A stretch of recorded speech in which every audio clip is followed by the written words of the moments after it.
Somos Melinda y Diego y conformamos el grupo 4 y les vamos a hablar de la Escherichia. A continuación, vamos a ver la bibliografía. Yo les voy a hablar acerca de la Escherichia coli, que es comúnmente conocida como un habitante saprófito del intestino, es decir, que es un organismo heterótrofo que obtiene su energía de la materia orgánica muerta. Sin embargo, se conocen otros serotipos de la Escherichia coli que son frecuentemente agentes causales de diarreas en animales neonatos e incluso adultos. La Escherichia coli tiene diferentes cepas aisladas de estos procesos y son clasificadas como patotipos. Por ejemplo, tenemos las enteropatogénicas, las enteroinvasivas, las enterotoxigénicas, las enteroagregativas y por último las verotoxigénicas. Infecciones por patotipos de Escherichia coli. Las infecciones por distintos patotipos pueden cursar con grandes pérdidas de agua y electrolitos, colitis hemorrágicas, las pérdidas de vellosidades en la mucosa intestinal e incluso diversas complicaciones clínicas en los vasos sanguíneos mesentéricos. En la epidemiología, vamos a ver que en el planeta entero se puede localizar la Escherichia coli, incluso en el sector antártico. Sin embargo, la situación geográfica, la temperatura y la humedad son factores que determinan su incidencia. La prevalencia es mucho mayor en zonas húmedas y cálidas, ya que son condiciones que prolongan la supervivencia del microorganismo en el medio ambiente. Nos preguntamos cuáles son las áreas de infección más frecuentes. Son el suelo y el agua, y estas pueden ser las fuentes de infección, siendo contaminados por las eyecciones de los animales diarreicos. El ciclo de infección se basa en ser transmitidos al animal por la vía digestiva a través de la bebida y los alimentos.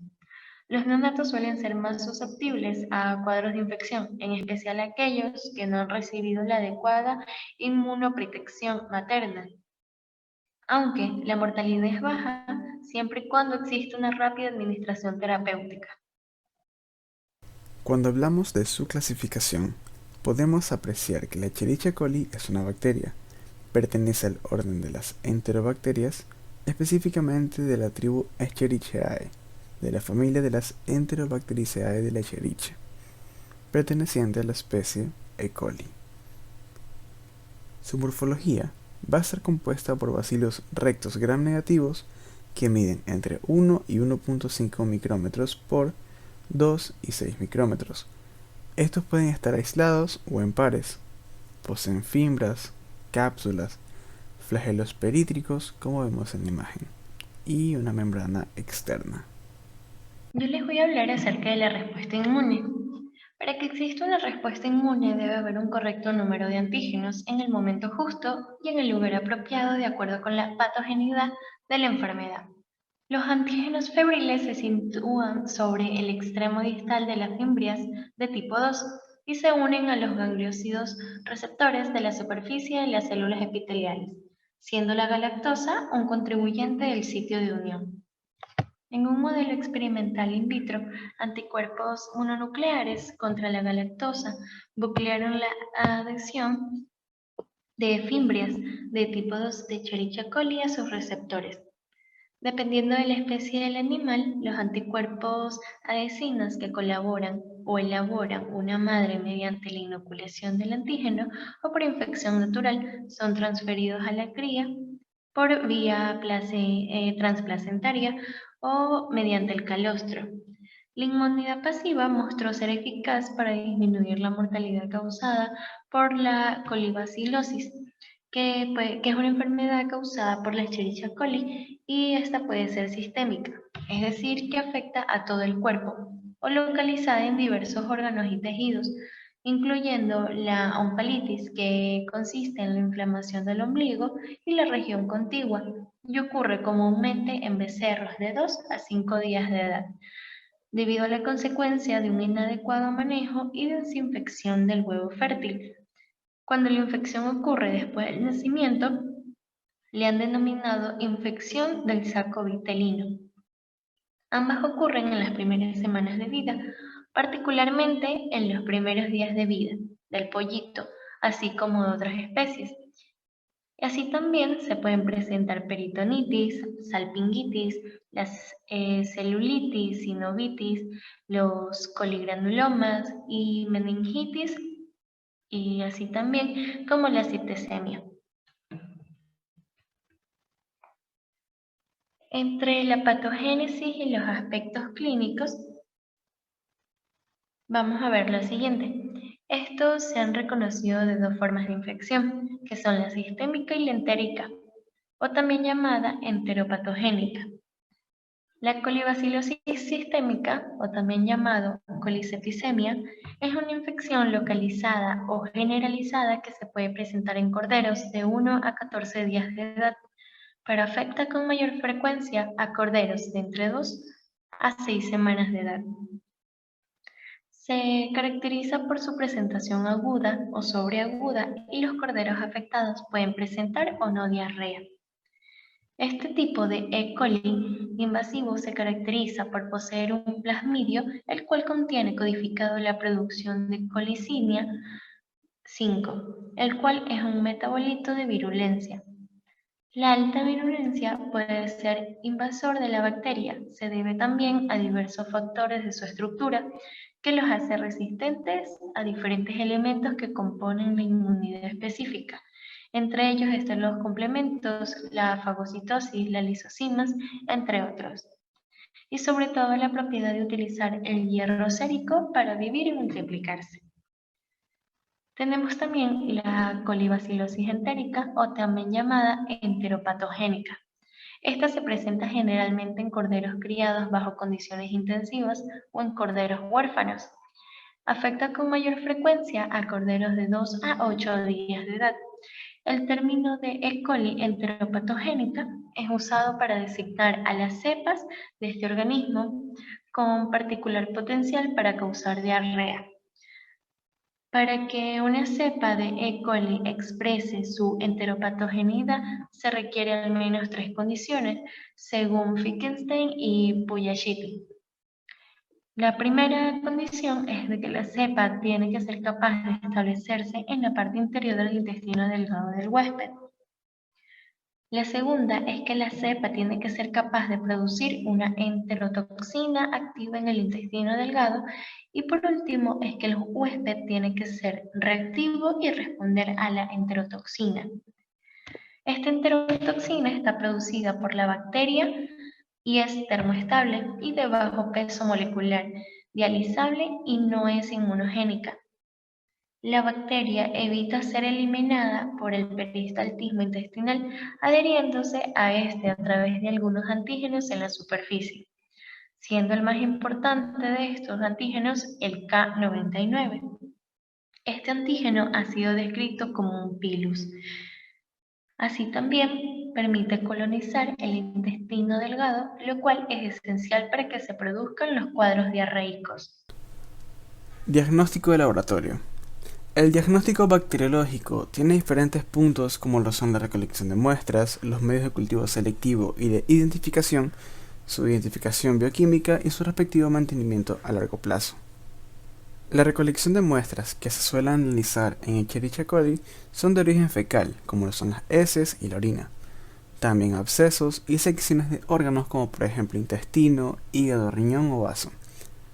Se aconseja que si el transporte de las mismas hasta el laboratorio va a tardar más de 2 horas, es aconsejable transferir las muestras a un vial con un medio de transporte START, además de que debe estar bien sellado para evitar perder la muestra biológica.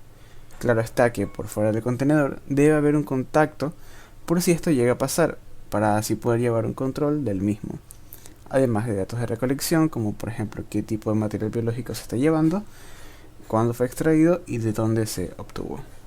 Por parte de los medios cultivos selectivos, encontramos dos, el agar McConkey y el agar EMB. El agar McConkey es el medio apropiado para el aislamiento de las enterobacterias de materia fecal, alimento y aguas residuales. Funciona de manera que las sales biliares y el violeta cristal ejercen una inhibición sobre las bacterias gram positivas. Estas se deben sembrar en placas por estrías e incubar a 37 grados Celsius durante 18 a 24 horas. El agar EMB o agar eosina azul de metileno es un medio que sirve para demostrar la presencia de enterobacterias patógenas y propicia su aislamiento.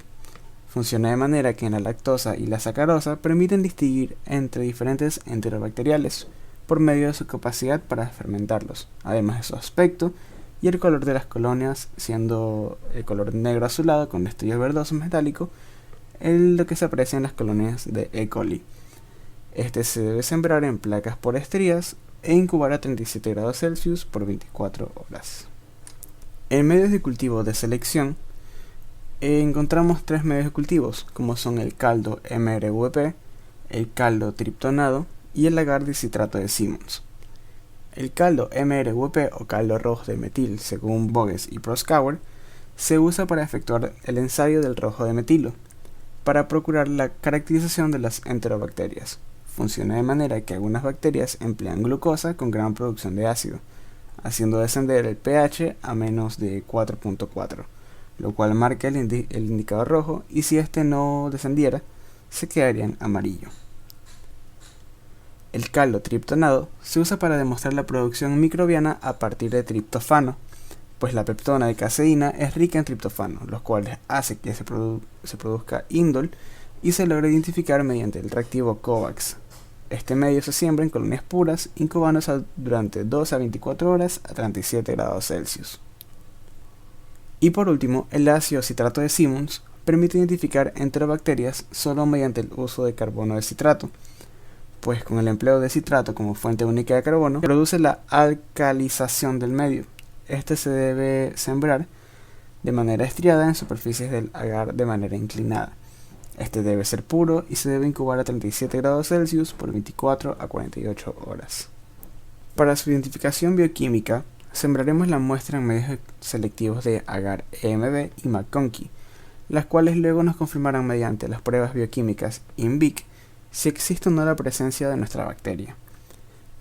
Esta se presenta con una producción de indol positiva, al igual que el alviraje del rojo de metilo, y negativo en la reacción de Bogues y Proskauer, así como en la utilización del citrato. Para mantener las cepas de manera correcta durante largos periodos, se debe adicionar de 15 a 20% de glicerol estéril y conservar a menos 80 grados Celsius en viales plásticos con tapa rosca. Y ya si hablamos de mantenerlo por no más de 3 meses, es preferible sembrarlas punzando un tubo de agar extracto de carne y luego incubarlo, y mantener la temperatura ambiente en la oscuridad. Para la detección de factores de virulencia tenemos 4 partes: las fimbrias de tipo 2, las enterotoxinas y verotoxinas, la resistencia a antibióticos y la serotipificación. Las fimbrias de tipo 2 actúan como inhibidores de algunas de las adhesinas que se encuentran en la E. coli. Se recomienda cultivar en caldo minca una colonia pura durante 18 horas a 37 grados Celsius. La determinación de adhesinas será por la aglutinación en placa, usando sueros específicos contra cada una de estas. Las entero y verotoxinas se pueden detectar por ensayos biológicos que miden las lesiones producidas en el intestino de los diferentes animales, y las verotoxinas por los efectos citopatogénicos que inducen en células vero en cultivo. Aunque lo más recomendable es usar pruebas PCR, pues estas permiten una detección más nítida y específica.